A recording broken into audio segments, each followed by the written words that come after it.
Welcome to a football show here on the 440 Sports Network. My name is Braden Gall. You can follow me on Twitter at Braden Gall. Normally, this is where I would say, Zach, tell everybody what they should push. Push all the buttons, subscribe, rate, review, all that great stuff. Zach Lyons of the Football and Other F Words podcast, however, is on the COVID-19 IR list. We're not sure when we're getting him back. It's day to day. We're going to have a lot of testing protocols. We'll see when he's back, hopefully on Thursday's edition. Welcome to the Monday edition. And that other face you see right there is Easton Freeze. Easton, the Hot Read podcast, of course. You can follow him on Twitter at Easton Freeze. And, of course, you can read all of the scribings at Broadway Sports Media. See, that intro, Easton, was quite easy for me, considering it was like kind of the same as Zach's. Like, it's just Broadway Sports Media, great writing, got the podcast about the Titans. Go check it out. How are you, man? I'm great. It's right. It's all the same stuff. I'm really excited to be here. I'm particularly excited to be cashing Zach's game check for today. We can talk about that for later. But yeah, I'm excited to be here. Happy to join the pod, and I have been pushing what y'all have been doing, getting this show started the last couple of weeks, and I'm excited for the show and excited to be a part of the show. I figured I might be on at some point, but like 4 episodes in was not not on my bingo card. But here we are. This was not planned on our part either, because normally we'd be in the Cast Collective studio over there on the heart of Nashville and Music Row. Aaron Dugan and her company do a great job. If you have a small event, if you want to do a work party, anything like that, special event for, you got birthdays, you got weddings, anything you could possibly imagine. Cast Collective is the name of the studio, at @cast_collective on Instagram. You can shoot her a DM if you're interested in using that space. So go check that out. Of course, we are brought to you every single Monday and Thursday, 1 p.m. Across all the platforms, which, again, turn all the notifications on, click all the buttons. We really appreciate your support. We are, of course, brought to you by the Kingston Group, Nashville's locally owned custom home and remodeling firm. BuildKG.com is the website. If you're going to make decisions that cost you 6 figures, I'm sure you should be consulting people to make smarter decisions about your house. So just give them a call. BuildKG.com is the website. We're going to we'll start today with sort of an AFC South look. We've got some news about the Bills Titans game. We've got news about a potential free agent that the Giants just let go, and we're going to get into some free agents that we think, Easton, that we might think the Titans should go after. We'll dive into some of the name, image, and likeness chaos. I know their eyes get a little glossy if they glaze over when you start talking about name, image, and likeness. So I'm trying to boil it down for you guys, explain exactly what the SEC is trying to accomplish in all of this. We'll do that a little bit later on, and of course, we'll define what success looks like for Josh Heupel and the Tennessee Volunteers in year number 2, because it's a very different situation for Heupel and the Vols going into year 2 than it was in year 1. So we'll get to all that today on the show. Again, at Easton Freeze, the Hot Read podcast with you and James Foster, BroadwaySportsMedia.com, all that great stuff. Zach, hopefully, will be back on Thursday. Do we need to have people tweet at him things? Can we come up with something extremely random? Like to tweet just that Jack White is better than Dan Auerbach. Can we do that? Just have people tweet at Zach some random music stuff about how the Black Keys and the Foo Fighters are not that great.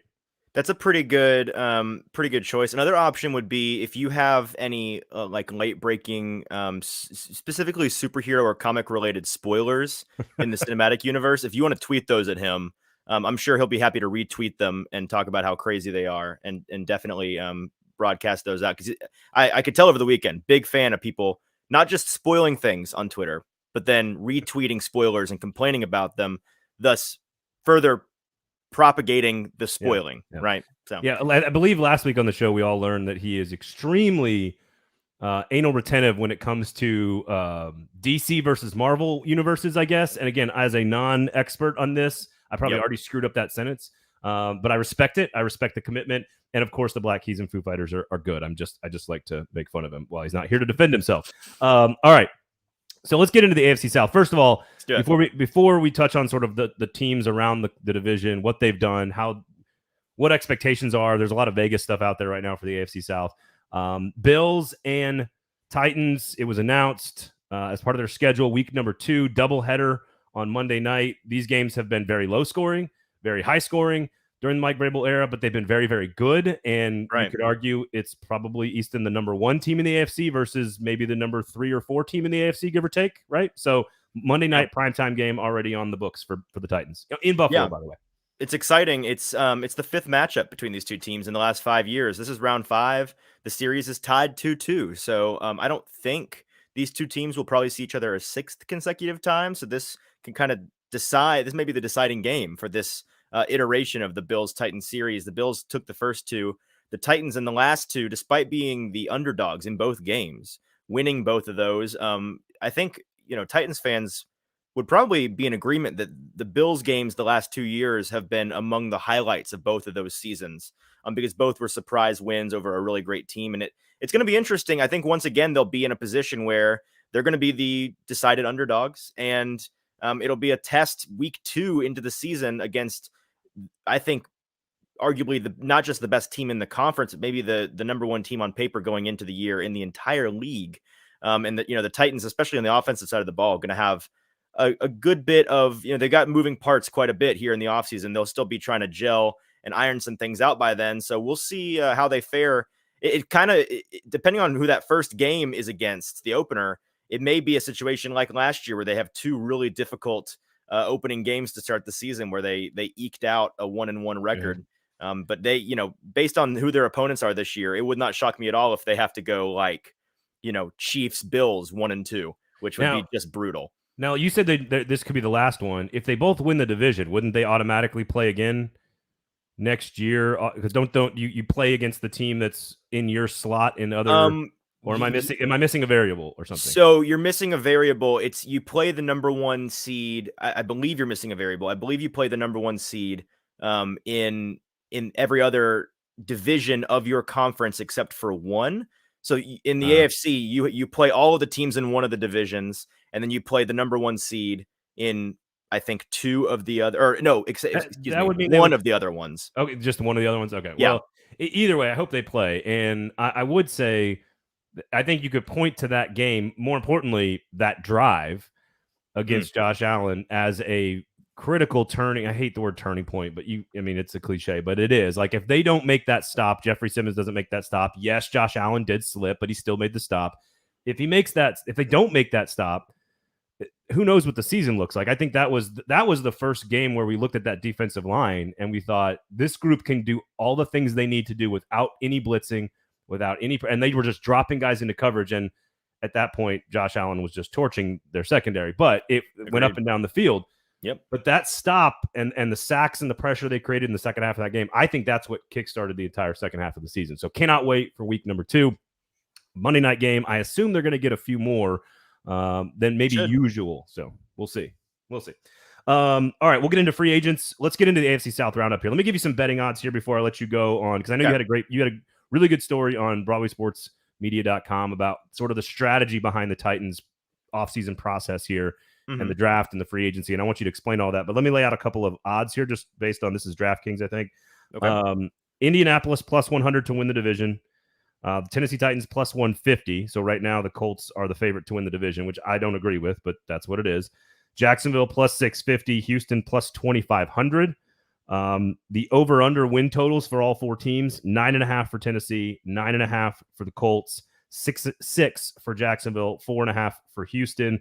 And largely there's no other bet other than the Colts or Titans. They're basically dead even in almost every category. If you wanted to place a bet, I've got a Matt Ryan player bet. Would you like that one, Easton? Yeah. What do you got? Over under. These numbers are a little high for my taste, so I might take the under, but what does Vegas know here? Matt Ryan's over under totals for the season, 39.50 for yards and 25 touchdowns. I think if the Colts get 4,000 yards and 25 touchdowns from Matt Ryan, they're probably in the playoffs. Yes. Yeah, it would be astonishing if they managed to get those numbers out of him and miss the playoffs. But yeah, I'd say that's a fair bet. Okay, so I'll take the under on those. So I wanted to lay all that out to show you that Vegas has they feel very strongly about the Colts having a better year this year and being better and being improved. I think most of us Most of us agree with that. Before we get into the rest of the division, take us through your piece on the website and why you think this is sort of, and I know Predators fans don't want to hear the phrase competitive rebuild, especially on the night that they maybe sent home against Colorado. But that does feel like the case you're making for this team, the Titans, is that they're treading water, they're maintaining status quo, but at the same time they're planning for a bigger move in the future, right? It is. And so, like you said, I wrote this piece, came out on Friday over at BroadwaySportsMedia.com, titled, "Are the Titans Rebuilding or Contending? Why the Answer is Both." And it is essentially an argument for why I believe, and this is not, this isn't Titans fanfic that I dove into here. It's talking about what the Titans did. I walked through their entire draft and kind of the thought process behind where I think the front office is trying to take this team based on the clues that they've given us in this offseason and in this draft. And so it is a competitive rebuild that I think I am coining the term the pivot as what this year is not, the question is often, okay, is this a contending year? Is this a rebuild year? And I don't think it's either. I think it's a pivot year for them. And I don't think every team that tries this can pull it off. It takes some luck, obviously, great management, but it also takes specific circumstances, I think, based on where you are in your division, in your conference, within the league. And so I just laid out the argument for why I think the Titans are uniquely situated to be able to pull off what I think they're trying to pull off. And so when we went into this draft, the game plan seemed pretty simple collectively. The collective public game plan for what the Titans should be doing in this draft wasn't really all over the place. It was a couple of things, right? It was grab a receiver to pair with AJ Brown and Robert Woods. It was shore up the offensive line with a rookie or two, because you made this argument on our podcast before the draft, the biggest position of need for them going into the draft. And, after the draft now, I think is still, in my opinion, at least, very clearly the biggest position of need. And then, look for an impact tight end potentially, and then just draft for depth, right? This is a team that was the number 1 seed last year, despite having record-breaking injuries, and they handled their division pretty decisively. They still had a number of key pieces returning at the time. Again, this is before AJ Brown was traded away, right, when the draft was still looking the way it was going to look. It was a team where, okay, we're going to make some tweaks here. This is a team that's already set to contend. They were the number 1 seed. They handled their division. They can run it back. They've got key pieces coming back. And so the game plan seemed to be kind of similar to what the Bills went into the draft and I think accomplished in the draft. Just little tweaks here and there, get some depth, get in and out, and move on. But, that game plan was set on fire, like, right, an hour into the first night. Let's track down the pivot angle here for a second, okay, because, and I want to, we promise we're going to get to the other teams and what they've done, but the pivot angle to me is interesting because I agree that it needs to happen at some point. Because again, there's going to be life post Tannehill, right? Whatever that looks like. Unless you think he's the quarterback to start for this team and you're John Robinson for the next 5 years. And maybe you think at his age, 33, 34, he could do that. Maybe not. He seems like he's in pretty good shape. Quarterbacks are playing later, whatever. But to me, the entire pivot comes at that position. And if it's Malik Willis, then yes, I agree. The pivot has happened now. The pivot decision came with the 86th pick and the decision to draft Malik Willis, and that was the pivot, right? That evolves the offense, that changes the team. But if he's not the guy, which there's probably a greater percentage chance that he's not the guy than he is a 10-year starter, then the pivot has to happen down the road, like after Ryan Tannehill, whatever that looks like. Is that a fair assessment of when that pivot takes place? No, I think you're right. I mean, like pretty much all things in the NFL in 2022, it revolves around the quarterback position. And I think if the Titans had come out of this draft having not made that selection of Malik Willis at 86 overall, the clarity as to where this team is trying to go might be not there, might be a little bit more murky, right? Yeah. But I think that was and that pick was, and I talked about it in the article, that pick was really a turning point in the Titans draft in terms of public sentiment for this draft. I mean, I think the low point in terms of media perception, as well as, fans of the league and of the team's perception of the Titans draft, was at a low point for sure after their third selection of Nicholas Petit-Frere in the late third round or in the early third round, rather. He was a guy that, developmental. They finally got around to addressing their biggest position of need at offensive line, but he wasn't a guy that is looking to be like a guy who can come in and make an immediate impact, which is what they need. And he's at a position that, in the whole line positional thing, we won't dive into that, but needless to say, it's confusing, and tackle seemed to be the lesser of the two positions. They seem to need more interior offensive line help than anything, but now that's kind of up in the air. But that fourth pick of Malik Willis in the late third kind of changed the game in my opinion. And you can tell me if you disagree with this, but kind of having a an ear to the wall of the public sentiment of Titans fans and Titans media, that seems to be the thing that's like, oh, I kind of understand what this team is trying to do. I agree that John Robinson saw, and we talked about this on Thursday's episode. I agree that John Robinson saw opportunity and the risk and reward. I mean, again, he passed on Malik Willis 3 times. So, right. It's not like they thought this guy is like a surefire Hall of Famer or whatever. Like, obviously they don't. So I think it was a luxury pick. And I think if they used that pick for an offensive lineman, we'd still have questions about like what's the plan post Tannehill? Yes, like that exactly. would be the question we would ask. I still think that's more of a question than people think. Just because Willis graded out so highly doesn't mean that he's as good as those grades were. I think next year's draft class is extraordinarily deep. Again, we talked about that on Thursday's episode as well. So go check out the shows.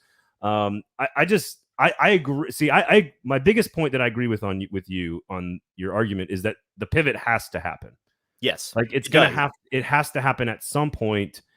What does that mean and look like?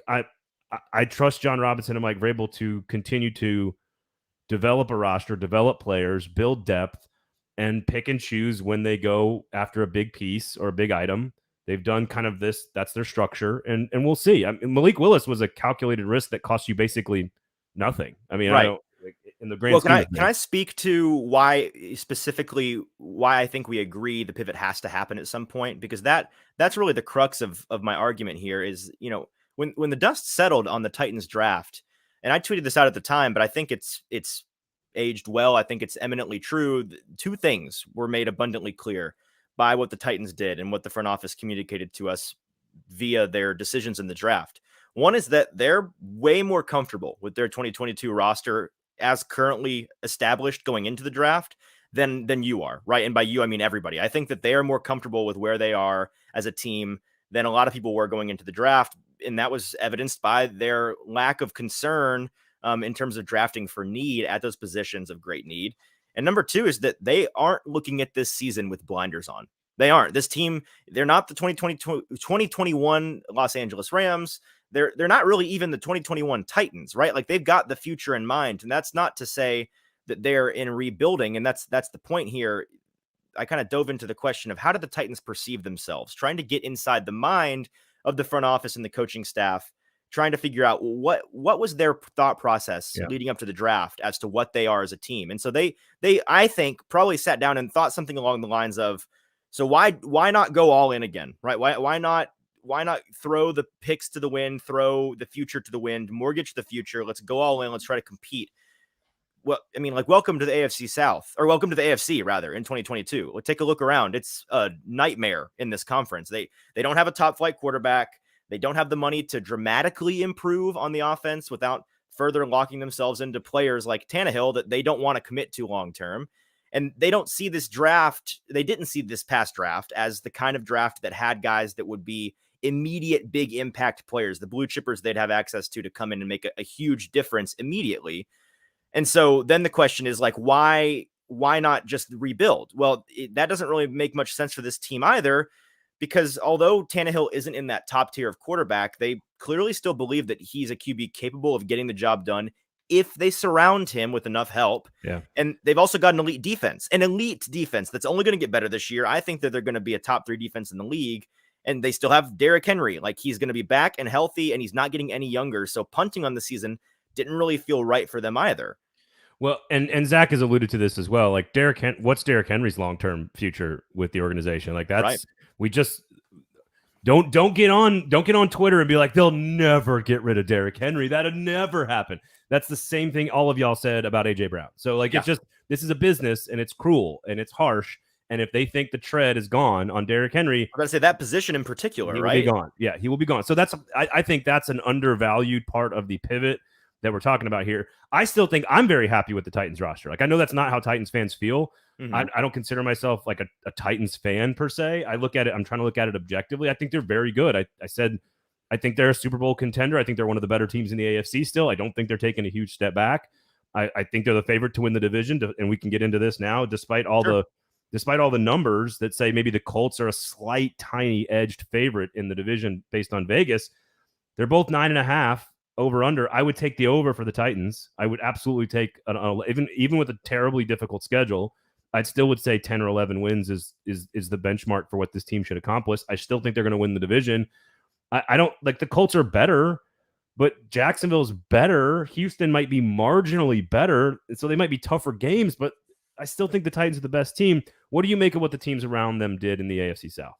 Well, first of all, in terms of win totals, I mean, John Robinson and Mike Vrabel have established their floor for this team as constructed. Like, it's changed a good bit over the past 3, 4, 5 years. But with them at the helm and the tweaks that they make, like the meme of 9-7, or 9-7 that is now would be 9-8, like 9 wins has been their floor for years and years now. So if the total is 9.5 wins, all they have to do is win one game over expected to get the over there. Whereas the Colts, they have been as hot and cold as any team in the conference the past couple of years, and they've had a lot of turnover at key positions. They have certainly made some improvements, and let's go ahead and talk about them. The Vegas odds are always inflated on the Colts every single year. The media apparatus and Vegas, they overvalue the Colts. I think there's a number of things at play there. I think one is just the fact that they're the most established. They're the most, I guess, like the biggest brand. Yeah, they're kind of the blue blood NFL brand in the division, right? It's the Colts and then 3 teams that, the Titans organization has been around forever, but mostly in the form of the Oilers, right? Like in terms of the Titans in particular in Nashville, it's the Colts and then 3 teams that are, 20 years old or younger. And so these media talking heads, not only do they see that as, oh, that's the blue blood, like, oh, it's the Steelers, it's the Green Bay Packers, it's the Chiefs, it's the Colts. Like, they're a blue blood, they're an easy, safe pick, it feels like. But they also have an owner and a GM who love to be BFFs with a lot of people in the media, and they make that pretty evident. And so that's the reason, it's a give and a take. I'll scratch your back if you scratch mine situation in terms of the talking. And so it's a self-perpetuating thing. Irsay just sort of, he just attention gravitates towards him, right? Like he's like a vacuum that just sort of sucks in attention. Right. He's a poverty Jerry Jones kind of. Right. And with all the demons. So yeah, exactly. And again, I don't say that trying to make fun of the guy. I just mean like as a statement of fact, like he like the attention spans gravitate towards him. Whether that makes him a good bet or not to win games, that's irrelevant to that discussion. Right. But he definitely brings in attention for sure. So do you want to talk about the draft classes that these teams had, or do you want to just talk generally about what expectations are for these teams? Let's just focus on the Colts here, because I think if we want to do, let's hit Jacksonville and Houston first, then because the Colts are the only team that really matter. Briefly get them out of the way. Agreed. Right. I don't think Davis Mills is the right answer long term. I think they've drafted some nice pieces. I think Jacksonville drafted specifically to stop Derrick Henry. Yes, I think some of those pieces, and I think, addition by subtraction for Jacksonville. So I actually like the over 6 for Jacksonville. I could see them getting to 7 wins. They've got some talent. I think Trevor Lawrence has a bounce back year, but are they challenging for a winning record? I'm not yet, not even close. Right. Well, I think I agree with you on Davis Mills not being the long-term answer, although I do absolutely agree with their decision to ride it out with him and try it. I think that was the safe and correct choice. I think that in his first year, you overachieve like that, you absolutely have earned a chance with some actual help around you this time, some being a relative word, to see what you can develop into. I think the biggest concern from a 10,000 foot perspective for Titans or Colts fans with these other 2 teams in the division rather, is just the on paper fact that rookie QBs from year 1 to year 2 can sometimes be a really scary leap. Like the amount of development those guys can show between year 1 and year 2, and then again in between year 2 and year 3 can be pretty dramatic. And so there's a chance that one of these guys, in particular, I think Trevor Lawrence, who has a competent coach now, a Super Bowl winning coach, a professional organization, if you ignore maybe the GM and the owner, and maybe you could argue that you can't ignore those guys, but the guy he's going to be working with, the head coach, is definitely a pro and knows what he's doing and is yes, I agree. It's unbelievable. You cannot put into words the upgrade over his last coach that this guy is. He knows how to design a professional offense and work with professionally paid adult millionaires. Right, exactly. And so he's a guy who the raw traits coming out, obviously, he's a generational prospect at the quarterback position.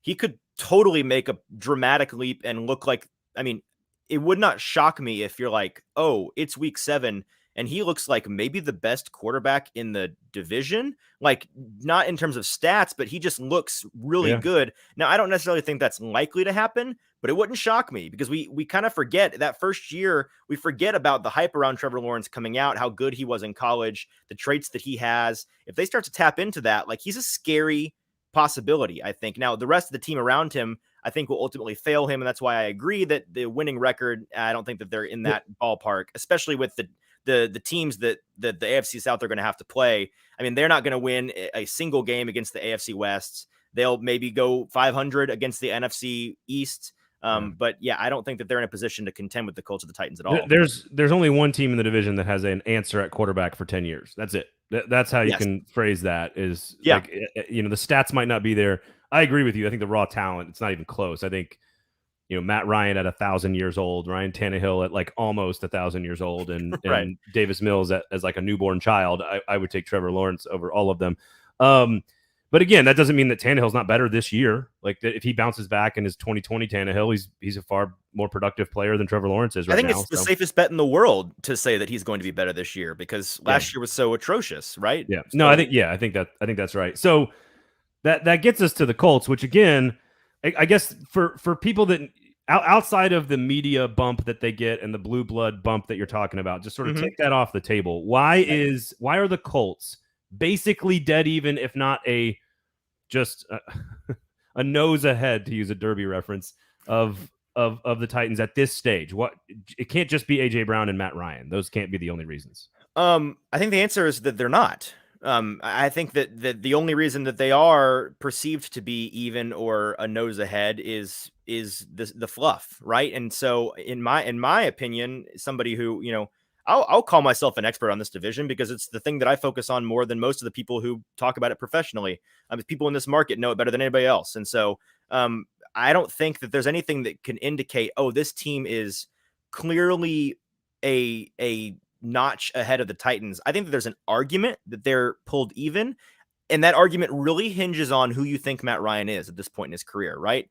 He's a guy that, has kind of fallen off a little bit over the years, although it's kind of a chicken or the egg situation with him in Atlanta, in my opinion. Was it him kind of holding back those teams, or maybe more easily argued, in my opinion, was he like managing to keep the boat sort of afloat on those teams the last couple of years because they were so devoid of talent otherwise? And so if that's the case, if those teams were dragging him down and not the other way around, he could be a dramatic upgrade over Carson Wentz in Indianapolis, in which case my question then becomes, who is he passing the ball to? Yeah. I think that's that. I think I am a huge fan of Matt Ryan, the player, for many years, going all the way back to Boston College. Are we getting that same player is the huge question. To your point, like, is the arm the same is really what I'm asking. Because I trust sort of the design from Frank Reich. We trust the backfield, pretty solid offensive line, although there's some questions. Basically, they're in pretty good shape on the ground. And if Matt Ryan's probably going to have better protection and run support than he's had his entire career in Atlanta, with the exception of maybe like a couple of Devontae Freeman years or whatever. True. But I think a sneaky element of this that's not being talked about yet, and I wonder if it will at any point in this offseason, the Colts are one of those organizations, kind of like the Cowboys, where because they're a blue blood, I think the public perception on them is like, oh yeah, if you're going there, if nothing else, you got a solid line situation. The Colts offensive line is not the Colts offensive line of the last 3-4 years at all. It has gotten dramatically worse in the last 2 years. And so with Matt Ryan, the poster boy for statue quarterbacks in the league at this point in his career, he's like, if they don't, they're in a division where Jacksonville's defensive line looked better at the end of last year, and they got better in the postseason. The Texans added to the defensive line situation in the offseason, or not postseason, offseason rather. And the Titans defensive line is one of the scariest in the league. Like, if they can't protect Matt Ryan, even if they added a guy that I think could be an immediate impact in the passing game, and Alec Pierce out of Cincinnati in the draft. But other than that, it's him, and it's Who? Michael Pittman. Right. Wait. Yeah. Sorry. Him and Pittman, and then Mo Yeah, no, Cox. I'm with you. I'm with Yeah. you. I listen. I would take the over. I would have the Titans at like 10 or 11 wins, and I would have the Colts at like 9 and 8.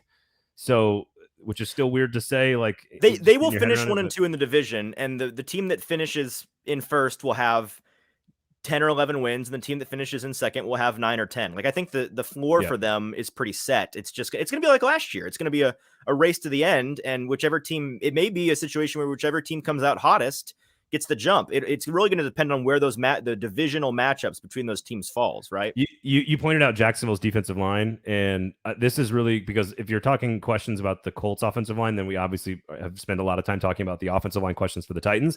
Right. What's really what it might come down to is who doesn't get upset by Jacksonville. It could entirely, or who doesn't get upset by the thorn in their. I mean, like, because the Titans have the past 5 years, they have without even hardly getting out of bed, mauled Jacksonville, but somehow always managed to slip up to Houston. And the Colts is the inverse, right? So who can overcome the pesky little brother in the division? They have different issues in the two teams. Who can overcome that and win both of their games? That might be the deciding factor. And not lose to the Jets. All right, let's take a look at let's take a look at some free agents here, because there's some questions for the Titans. We've talked about wide receiver. There's still a lot of dudes on the board for wide receiver. Not as many high-level talent pieces on the offensive line. I think there's been a lot of talk about, are the Titans done? I don't think they're done. They've made big moves in the summer each of the last 2 years. I don't know if they're going to go Dwayne Brown like Jadeveon Clowney or Julio Jones. Mike Keith doesn't seem to think that they're done. No, and Mike Keith says, I believe this was on the OTP, said that they're going to probably bring in another wide receiver. But I think, again, offensive line is still a bigger concern for me. Agreed. I don't know which names fit in here. I don't know where you think. And by the way, James Bradbury, the corner for the Giants, was released, I believe, just like a few minutes ago, because it's a huge cap hit. One of the better players in the league. So where do you think the Titans should be addressing, using some resources? There's a couple different strategies here. You could nibble around the edges. You could bring in a depth piece, a Josh Reynolds type of guy. I know people have like spasms when they hear that name, but I just mean a guy who's affordable, that is a number 3 type of guy at wide receiver. That would not be Odell Beckham, right? You're bringing him in to maybe play a bigger role. We could talk about Jarvis Landry, who I don't necessarily think they need. Like, I don't know what he brings to the table. I'm so out on Jarvis Landry. So out. I think he can't run anymore, according to his own coaches. Like, if I'm a fan of a team that has like a number 1 big play guy and needs a really great supporting player, then I could see going and getting Jarvis Landry. Sure. But that's not what that's not what this team needs. This team needs a specialized deep threat, in my opinion, which to me is Will Fuller. But that's just my opinion. Right. I mean, Fuller it feels like he has been the popular go get him guy in Titans circles for a couple of years now. The Titans, the reason that it's been so popular a choice in terms of free agent acquisitions the Titans could possibly make is that it does make a lot of sense, right? I mean, he's a guy that has that over the top ability. Now, the end of his, maybe not the end, the entirety of his year last year, I find pretty confusing, the way he went to Miami and just didn't play. He's a guy that over his career has bounced around a little bit, not in terms of team, but in terms of his production. But when he's been on, if they could get that version of Will Fuller, then he would be adding I think the missing element to their wide receiver room that they don't currently have. He's one of the names that's on the list. I mean, some other popular ones, Keelan Cole, former Jaguar. He spent last year with the Jets, had, I think, close to 500 yards, played 11 games or something like that. I looked at the stats. Doesn't that remind you of Josh Reynolds? Like, yeah, it does. It does. And then you have Emmanuel Sanders is another one that's out there, cut from the Bills. He's, an older guy, journeyman. You question how much tread is left on the tires there. My biggest thing, and you asked the question, who do you think they should, or what position they should go out and potentially address? I agree with you that offensive line is really the only position group left on this team that's like blinking red. The Dash offensive line is like check engine now on their offensive line situation, which is kind of terrifying for their prospects, because we saw last year, even if all of your star weapons are on the field, it does not matter if your offensive line can't protect or it can't block at all. So that's the thing that the Titans season hinges on, right? And like, listen, we're coming into a critical year with a quarterback who's under a lot of scrutiny, who's faced a lot of offseason questions. And what are we going to do? We're going to trade the best wide receiver in franchise history and not address the offensive line. On paper, not great. Not great. Can't do Bold it. strategy, Cotton. Bold strategy. Let me rattle off a few names and see what you think, just on the offensive line, because I'm with you. I think that's where they need to address. Eric Flowers is 28 years old. Do you like that? I don't mind. It's a price thing. It's totally a price thing. I would like it if they could get him at a reasonable price. I don't know what his contract situation was with his last team, but if they could get him at like, $5, $6, $7 million on a year or two, I wouldn't hate that at all. Okay. A couple of bigger name tackles: Eric Fisher, Dwayne Brown, Nate Solder. These guys feel too expensive and old and have problems. Yeah, well, and it doesn't really fit what the Titans are trying to do this year, right? Like their focus has seemed to be both in who they have cut and signed and drafted. We got to get younger and we've got to get cheaper. And coming off of a year where they had a historic number of guys on the IR and a historic number of guys dressing, I think the number was 91, breaking the NFL record for number of different players dressed on a Sunday. They definitely in meeting rooms are prioritizing at the top of the whiteboard. Hey, we've got to have guys that can come in here and impact and can play on Sundays and can be there and not be injured. I mean, part of the AJ Brown situation, I think that it may be a different story if he hadn't been chronically injured with both, knee issues and soft tissue injuries. And chronically is a strong word. Yeah. He wasn't chronically missing, but he was chronically injured. I mean, he spent entire seasons with dramatic knee injuries. And we got to be fair about the Will Fuller conversation. That's like, whether it's PEDs or injuries or whatever, like he's unavailable a lot. The key is what he does when he's on the field. It's pretty. I mean, I think he's at like 0.6, 0.7 touchdowns per game over the last four full seasons when he's on the field. So you kind of know what he's going to give you. Again, maybe it's only 9 or 10 games, but you kind of know what he's going to give you, which is probably 6 or 7 touchdowns, big plays down the field, which could have totally changed your win-loss record. Totally. My only question about a guy like Dwayne Brown is, again, just him. I'm going to use him hypothetically here. I wouldn't mind a higher priced free agent if it's a 1-year deal. Like if it's a veteran who's going to come in and you can like pencil him in at right tackle permanently. Now, is that Dwayne Brown? Does he want to switch sides? Like, I don't know. But if you could guarantee starting right tackle, and then I could take the law firm of Brewer, Petit Frere, Radens, and just sort of like mix and match to solve the problem at left guard, I feel better about the offensive line situation. So I'm not opposed to the strategy of bring in one guy for 1 year that is a proven veteran that may be more expensive. Again, has to fit whatever you're doing schematically, needs to fit medically, all that stuff. Right. What about Billy Price, JC Treader, 27 price, Treader's 31. He's a center. I don't know if that's a valuable commodity there or what. I am not going to pretend to your dear listenership that I really know enough about those two people to give an informed opinion. All right. So respect. Daryl Williams, I think this will shout out to our normal host, Zach Lyons. There you go. Of course, he's big on Daryl Williams. He wants Daryl Williams because of the positional versatility. Right. He's 29 years old. That's what Titans he wants definitely love that when a guy can move around. Yes. Bulaga, Riley Reef. Here's one that caught my eye. Quentin Spain is available still. I don't have anything to say about that. Yeah, I'm with you. No, the answer's no. I'm with you. I saw his name. I saw him listed on one of these lists. He was like the 4th or 5th best available offensive lineman, and I was like, "You got to be kidding me!" According to who? I don't even remember. It's not even worth bringing up. Yeah, they're wrong and bad. So wide receiver. It sounds like they're probably going to do that. I would assume they're going to bring in an offensive lineman. Any other positions you think the Titans are dipping their toe into the free agent waters here over the next few weeks, months?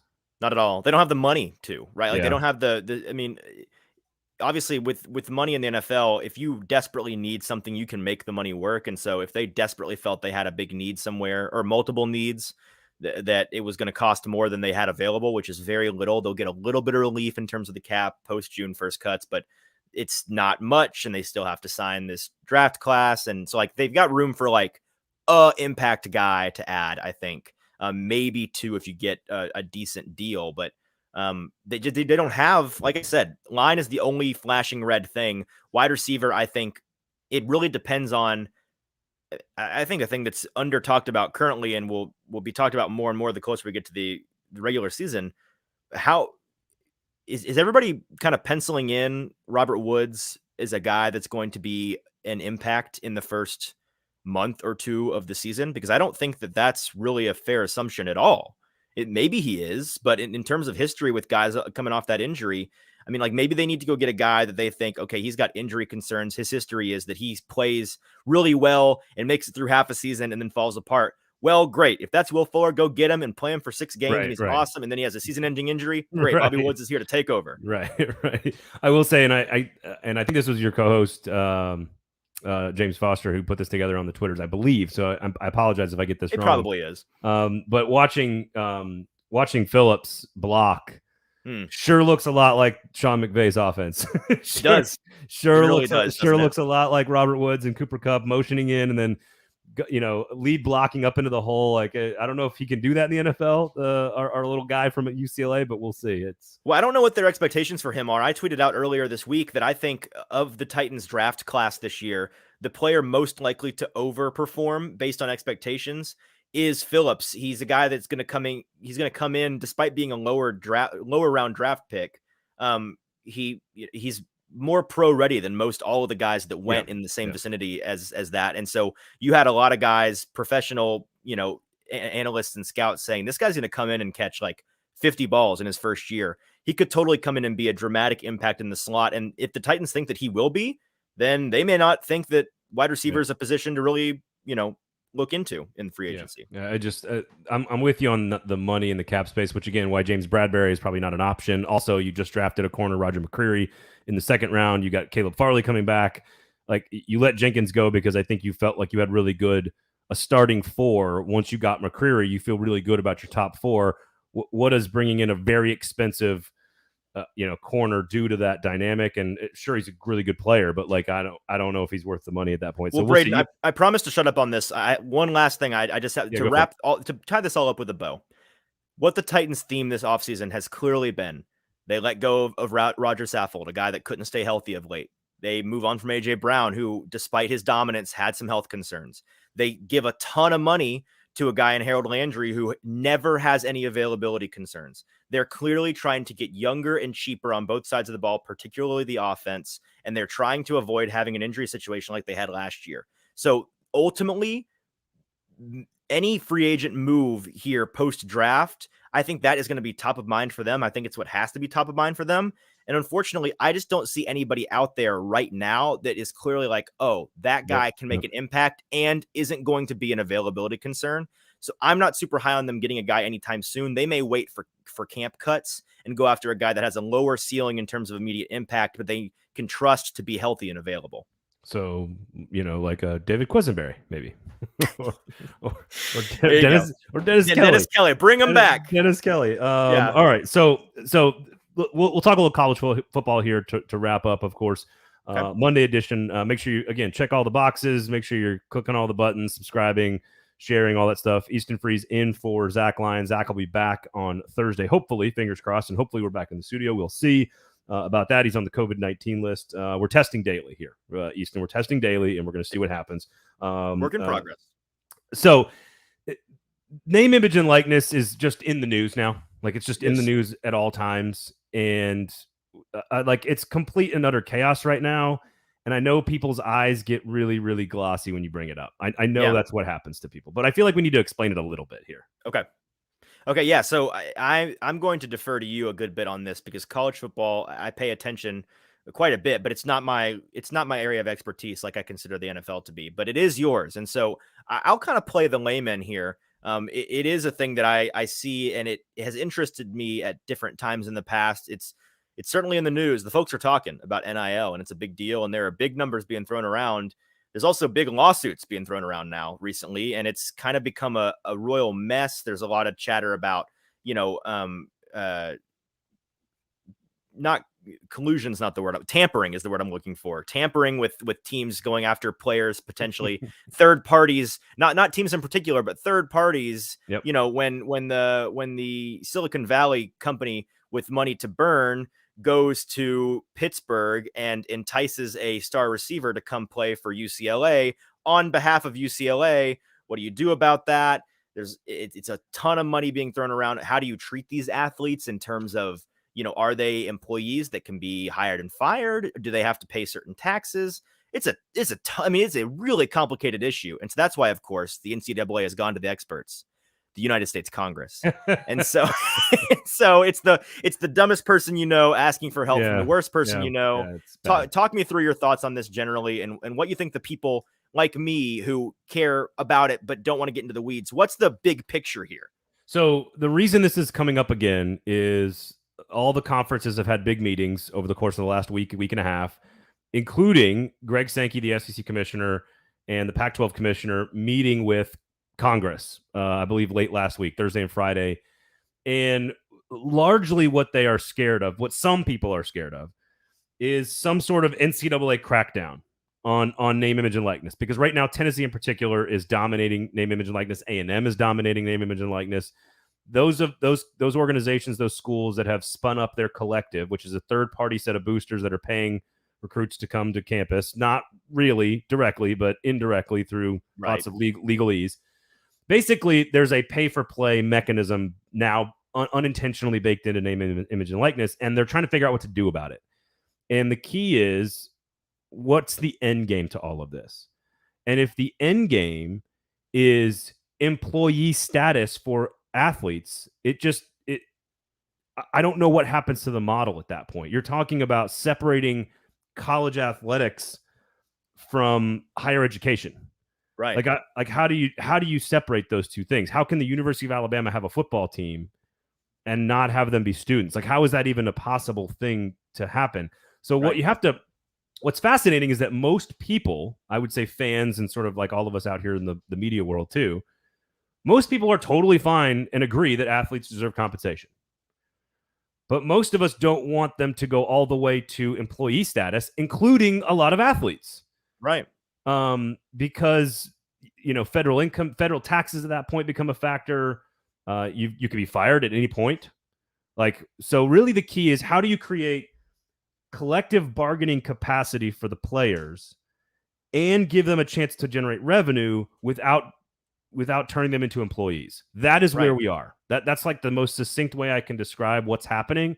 And that's the NCAA, that's the conference commissioners, that's the presidents, that's Congress, that's everybody trying to come up with a set of guidelines. Now we have rumors that there are some guidelines that were put forth by the Big 12, the Big 10, and the Pac-12, or the ACC, not SEC folks, but some other conferences have come together and come up with some guidelines that they're going to push up to the NCAA, and then they're going to see if that works. I think this crackdown is not possible. Okay. Why? I don't think the NCAA is capable of doing it. I don't think the SEC is on board with it, because right now the SEC is using it better than everybody else. Name, image, and likeness. If the SEC is not on board with something, the NCAA is certainly not going to accomplish it. Bingo. And this is where Greg Sankey, as a leader across all of college football, has done an excellent job through almost all of this stuff, as chaotic as it seems, whether it was the pandemic, whether it was testing athletes, whether it's this new TV contract that they just sold to ESPN, whether it's grabbing Texas and Oklahoma, go on and on down the list. Greg Sankey is the most powerful and most equipped human to handle all of this. And he's in charge of the SEC. So rest easy, SEC fans. I don't think the NCAA can crack down, but I do think if you listen to Greg Sankey begging Congress for some sort of guardrails and guidelines and restrictions or something, you can tell that he knows that this isn't sustainable. So that's the key. He's trying to figure out how to do these same things as well, which is, how do we create collective bargaining power for the athletes and create revenue for them without turning them into employees? That's it. That's where we are. Well, to me, that sounds like, and this is, I'll admit that this is kind of an outsider perspective, hearing this idea for maybe not the first time, but considering it for the first time, turning it over in my head. It feels like trying to merge the ideas of maintaining the amateur status of college athletics and figuring out a way to compensate them that makes sense from a logistics standpoint. And that covers the amount, the situation with how they are employed technically, and what kind of laws and taxes apply to them there, how they still relate back, like you said, to the school itself. And then how how to manage avoiding tampering, Right. bad activity that's plainly bad for the sport and bad for these teams. Trying to square those two things, Yeah. it feels like you're trying to fit a square peg into a round hole. They don't seem compatible. And the people that are out there that are scared of this quote unquote crackdown that they think is coming from the NCAA, it's exactly about those third party collectives. It's that you cannot be a booster of a school and pay a player, even if and this is where the SEC and the collectives are like, no, read the fine print, dude. There's nothing in those contracts that says you have to go to Tennessee or that you have to go to Alabama or that you have to go to A&M. There's nothing in there. Now, how do you do an appearance at a car dealership in Knoxville when you are a student athlete at Texas A&M? So like it's just they're just writing around the rules to some degree, and that's why Greg Sankey thinks that they need something. And what Nick Saban says, which almost always is true and almost always accurate, what Nick Saban believes, and I kind of agree with this, there is going to be a blanket policy that if you go to the University of Alabama, you get $50,000 a year. That's the job. It's not, you're not an employee, but if you go to Tennessee, you're going to get $45,000 a year, no matter who you are.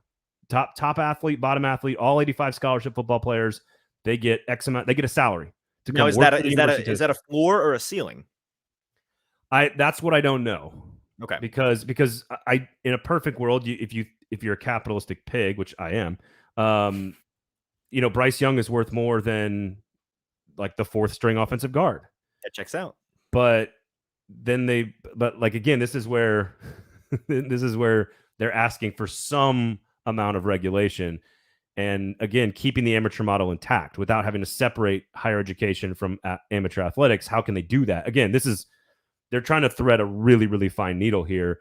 And that's why I think Saban's almost always right when he says, look, y'all, come to Alabama. Everyone's going to get the exact same amount. It's going to be a lot more money than you used to get, but you're going to come and bust your ass for Alabama, and we're going to go win championships. And that's it. Right. Like, I think it's going to be something that simple, but it's still going to be a vast change for college athletes that are going to make a lot more money than they used to. So hopefully it's equitable. Right. I certainly don't know the answer. I don't think really anybody knows the answer at this point. Maybe the answer is that the league and the sport needs a renegade player out there to accept one of these NLI deals that has nothing in the contract saying they have to go to a school.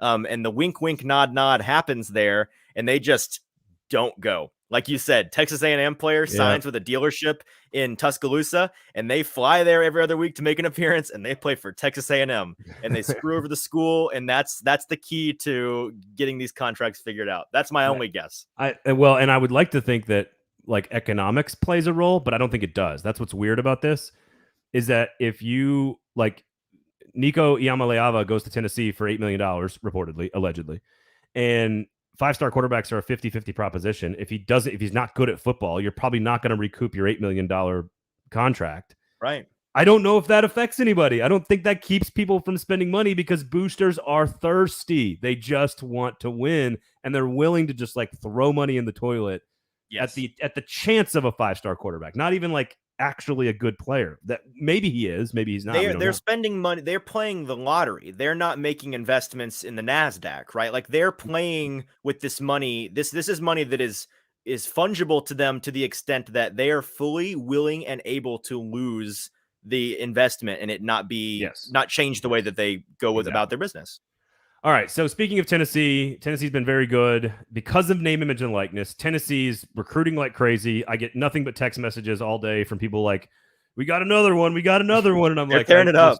Just like, wait, don't tell me about the recruiting process. Just show me the baby. You know what I mean? Like show me, show me on National Signing Day who's coming to Knoxville, and then show me how good they are on the field. But they're hot as heck on the recruiting trail. The collective Spry Sports is doing its job. It's working quite well. The offense was 38 points a game last year. They had a winning record. Hendon Hooker, one of the most efficient quarterbacks in all of college football. All of that is new stuff that Josh Heupel now has to deal with this summer that he didn't have to deal with last summer. Right. So how should we define success for Tennessee football in 2022 on the field? Do you have an idea? Well, it's an interesting question because, like you said, they really didn't have expectations last year. Maybe the team did, but him as a coach, the expectations were don't be a totally incompetent baboon, and he wasn't, and he exceeded those pseudo expectations with flying colors, and so now he's got some real expectations. So what are they?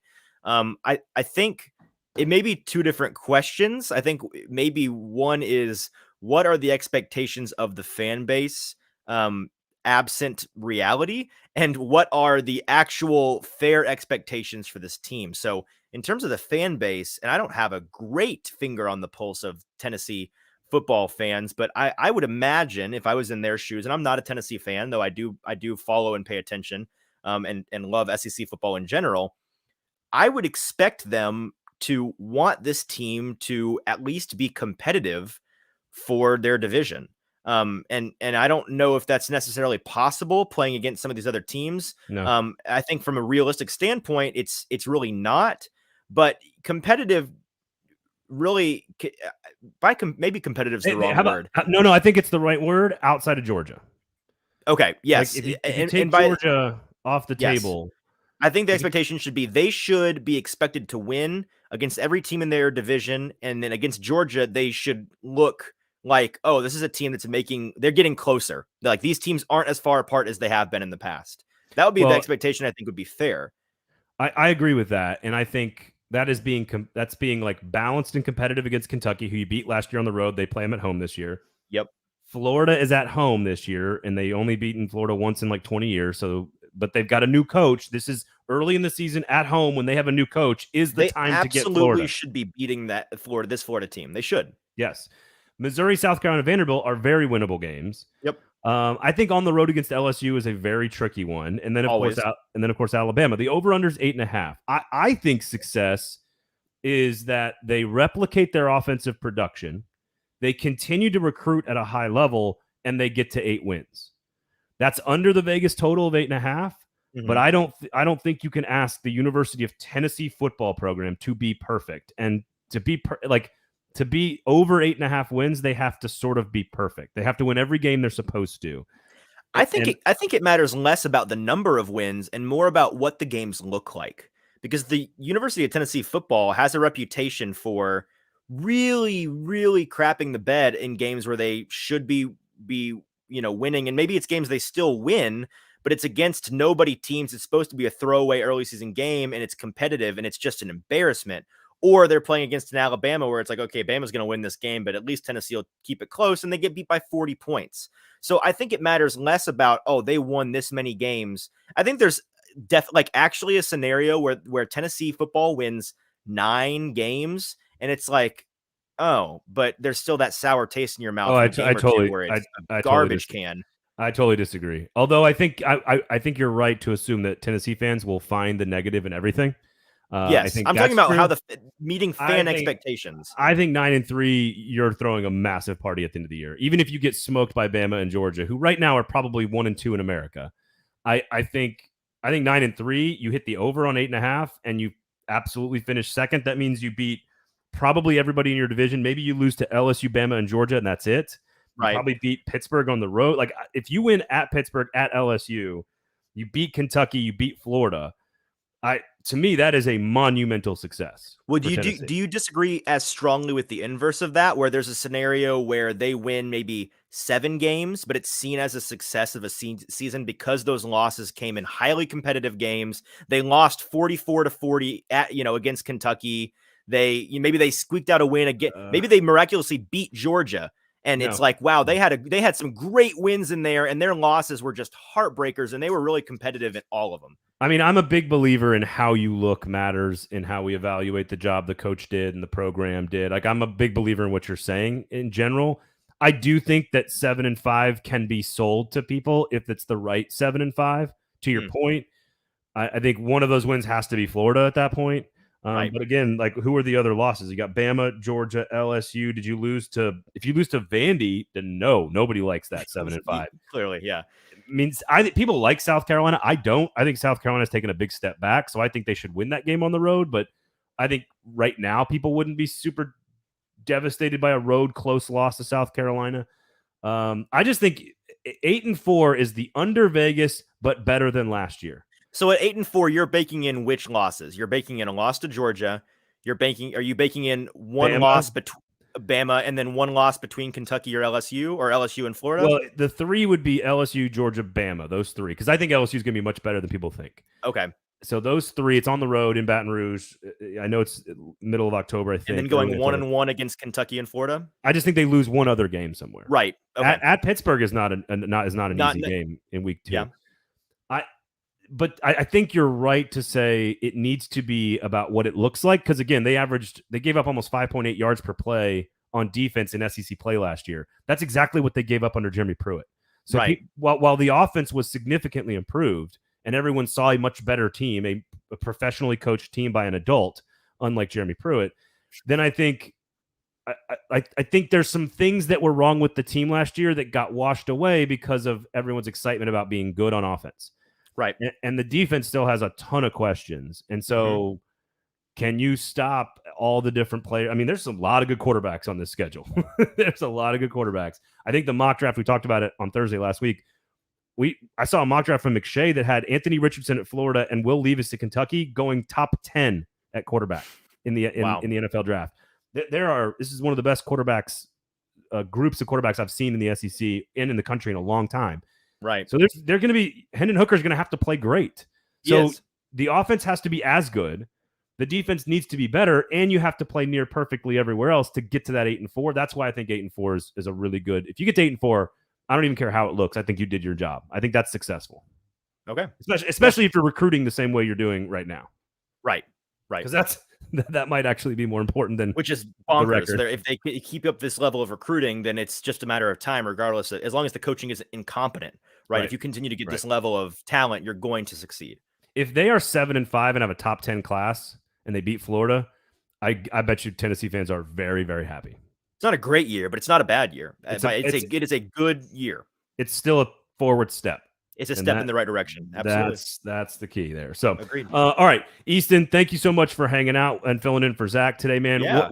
Tell everybody where they can find you, where they can hear you, where they can read you, all that great stuff. Tell everybody. Yeah, so I'm the co-host of the Hot Read podcast, rebranded from the Titans 10, now an official affiliate of the 440 Podcast Network. Right here, we are listening to this. Me and James Foster, we are the hosts. James Foster, you probably know him better as No Flags Film on Twitter, YouTube, and Patreon. He's an awesome resource for all things football. He's my X's and O's go-to guy. He's so much smarter than you or I or anybody when it comes to these things. And so I'm insulted. Listen, I'm just telling you, he's smarter than both of us. He is when it comes to the X's and O's of football, and he's really brilliant. And I love having him on the show now. So him and I co-host that, and we're kind of the yin and yang. And I think you'd really enjoy it. So go listen to that on the Broadway Sports Media Podcast Network here with 440 partnered. And then you can read me at BroadwaySportsMedia.com. I'm also the director of published content over there. So we're doing just in general, Broadway Sports Media, 440, both doing really exciting things. I know that behind the scenes, we have some big plans coming up for this next football season. So just tune in. Both networks on the rise here in the Nashville media market. And I again, thank you so much for having me on. It's a pleasure anytime. Zach, I'm sorry that I set the bar for hosting so high for you and that I'm taking your game check, but I'm making out like a bandit. Good luck on Thursday coming back. But for real, feel better. And I'm happy to come on anytime you guys need me. I love it. Shots fired at the end of the program. I really enjoyed it. That's obviously my favorite part is giving Zach a hard time. Of course, make sure you listen to Zach, Football and Other F Words, at F Words Pod on Twitter. Of course, you can read him at Broadway Sports as well. All the other great shows across the network. You got the Gold Standard covering the Preds, Club and Country, Wes and Tim. Those guys are doing a great job covering Nashville SC. Now 2 matches in at Geodis Park there. Lamestream Sports. Yeah, there you go. I took my 5-year-old on Sunday. She loved it. So Lamestream Sports every Friday about Nashville sports media and business. We had Mel Kiper on last week, so make sure you check that out if you're a big media nerd like I am. And of course, you've got Fringe Element covering SEC football. So if you want more of this SEC football talk, more name, image, and likeness, and lots of other stuff, we're going to dive into a lot of that on the Fringe Element podcast this week as well. So make sure you're tuned into all of that stuff. I'm hosting Feinbaum this week, so check that out on Wednesday. Whoa, that's big. So maybe Zach can critique me on Thursday's episode. Other than that, thanks to Cast Collective, which is not where we're sitting right now, but is normally our studio. So make sure you check them out.